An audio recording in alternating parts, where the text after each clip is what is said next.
Dahilan din po ng pagyelo ng ating aircon unit, mga ka-RTC ay kapag marumi na. Yun nga po sinabi ko, hindi po nagpapalinis, clog na yung evaporator. Dadaan po kasi dito yung hangin, isasak ng ating fan motor. Ngayon po kapag ito ay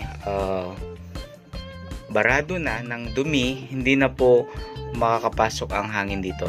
Impaired po ang cooling at kung minsan nagiging sanhi din po ito ng pagyelo ng ating aircon unit.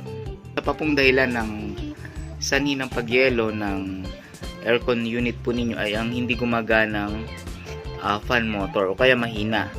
So kapag defective po ang fan motor dahil sa sirang capacitor o kaya na bearing, hindi siya umiikot, mahina ang pag-ikot, nagiging sanhi din po ito ng pagyelo ng aircon unit po natin. Ganon din po kung restricted ang condenser, kunwari may mga yupi-yuping katulad nito, dahilan din po yon. Kaya ang gagawin po natin, suklayin po natin siya para maayos.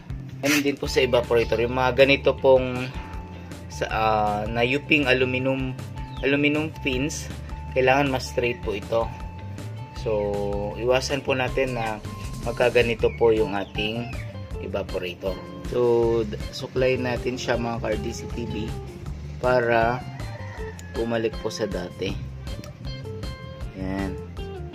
So sanhi din po ito ng pagyelo ng aircon unit po natin, lalo na kung marami ng aluminum pins na nayupi. So iayos po natin siya. Kuha po kayo ng card, yung mga ginamit nyo ng card, tapos suklayin natin. Yan. Hindi makadaan yung hangin. Ganun din po sa condenser. Suklayin din po natin doon.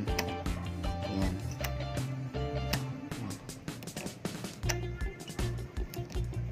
Yan po. Yan. Hindi na siya naipi. Ganun din dito.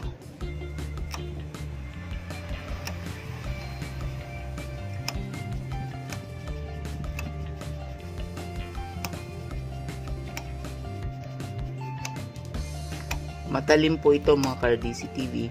Iwasan po ninyo na mahawakan ito. Nakasugat po ito.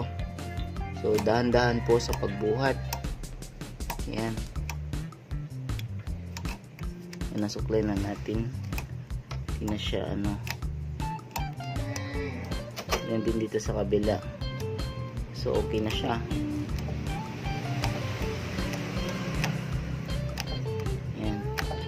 Factor din po ang thermostat sa pagyelo ng aircon unit. Ito po yung thermostat. So maaring naka-full siya masyado, tapos maliit lang yung room po ninyo. Ayun, so nagyelo siya. So maaring iayos po natin yung ating thermostat. Ano ba ang thermostat? Ang thermostat po ay siya yung yung tinatawag na brain of the system. Siya nagdidikta kung aandar ba o magpapahinga muna yung compressor. So brain of the system ang thermostat natin. Ito yung kanyang sensor. Ito may epekto din ito, lalo kung masyadong malayo yung kanyang sensor. So yung eksakto lang, hindi naman masyadong nakadikit, yung eksakto lang sa ating evaporator, mga ka-RTC.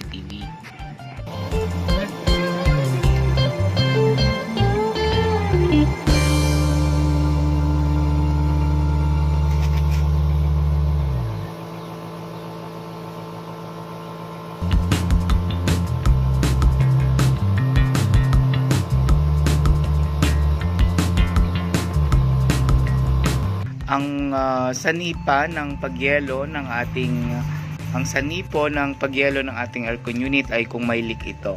Kapag sinabi pong may leak, may tagas. Ano po yung tumatagas? Yung ating refrigerant o freon. So mapapansin nyo po kapag may leak po ang system, talagang makapal yung yelo, gumagana yung fan, umaandar naman lahat, pero nagyelo. So kulang po ang karga niyang freon dahil may leak. Kapag ganun po ang nangyari, ipa-check nyo na po sa technician para mahanap yung leak at maayos na po ang iyong aircon unit. So ganun lang po mga ka-RDC TV. Saan ba nanggagaling ang leak? Syempre kapag luma na, although copper po ito, nagkakalik din po. Ayan, dito sa mga joints niya. Nagkakalik po dito sa mga joints po niya. So doon, ang sign po nun oily siya. Yun po ay isa sa dahilan kung bakit nag-yellow ang iyong aircon unit. Isa din pong dahilan ng pag-yellow ng ating unit ay yung masyadong malaki yung room. Hindi siya akma doon sa cooling capacity ng ating aircon unit. So masyadong malaki, mas matagal pong aandar ang compressor. Kapag mas matagal, may chance po siyang mag-yellow kasi mas matagal siya mag-automatic. Ayun po. Ganun din po kung masyado namang maliit, may chance din siya mag-yellow. So dapat doon lang po tayo sa sakto, mga ka-RDC TV. So yun po yung mga dahilan kung bakit nag-yellow ang ating mga aircon unit. I hope na nakatulong po ang video kong ito sa inyo, sa mga tanong po ninyo. Pwede po kayo mag-comment sa baba para sa karagdagang input sa topic po natin ito. Kung may katanungan pa po kayo mga ka-RDC TV, pwede po kayong magtanong through dun sa comment section, at sa abot po ng aming makakaya ay sasagutin po namin ang inyong katanungan. So maraming salamat po. Ito po ang RDC TV, ang teknisyan ng bayan.